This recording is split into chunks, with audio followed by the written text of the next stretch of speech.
So when we're at a fair value gap like this, right, let me label this. This is step one, right? Step one, which is just your M5 fair value gap, right? It's as simple as that.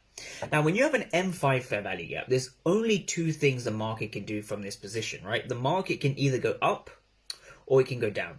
Those are the only two options you have, right? So either the markets can go up or the markets can go down. And so how do we determine that? So we've already done step one, right? So step one, we've identified a fair value gap. Step two has kind of been complete now because we've entered this fair value gap. So we know the markets can move up or they can move down. Price is going to go down is because I am reading this platform. I am reading the order flow. So what's going on is I want traders to look at this candle over here and also this candle over here. First, we have a 0 and a 2. So if we go back to the candlestick chart, what's going on is this green candle is actually giving us that 0 and 2, and this black candle over here is giving us the same as what you see here.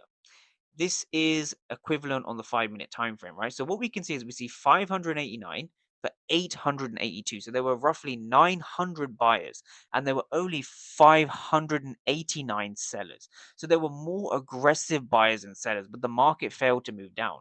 So what that's showing you is that this particular fair value gap that's above the daily opening price so far is holding.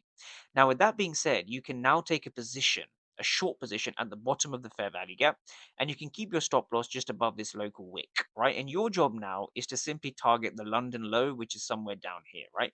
London low, you want to be selling above the daily opening price. Now, with that being said, let's see how price plays out. So we can see price hitting our overall target eventually, I believe, somewhere in the New York session. But when you're trading fair value gaps, right, the moral of the story is in order for you to catch high risk reward trades and high probability trades with a higher strike rate, you need to know what's going on inside of the fair value gaps, right? And the only way you can really do that successfully is by using an order flow footprint chart, right? So the order flow footprint charts essentially tell you what's going on, right? So we can see over here again a lot of aggressive buyers, and these aggressive buyers have not been rewarded, right? So here we saw a massive buyer which corresponded to this region over here. So when you see a lot of buyers inside of a fair value gap, but the market is failing to move up, that's what shows you the fair value gap is valid. So next time you take a loss, take a step back and say, am I actually reading the market properly?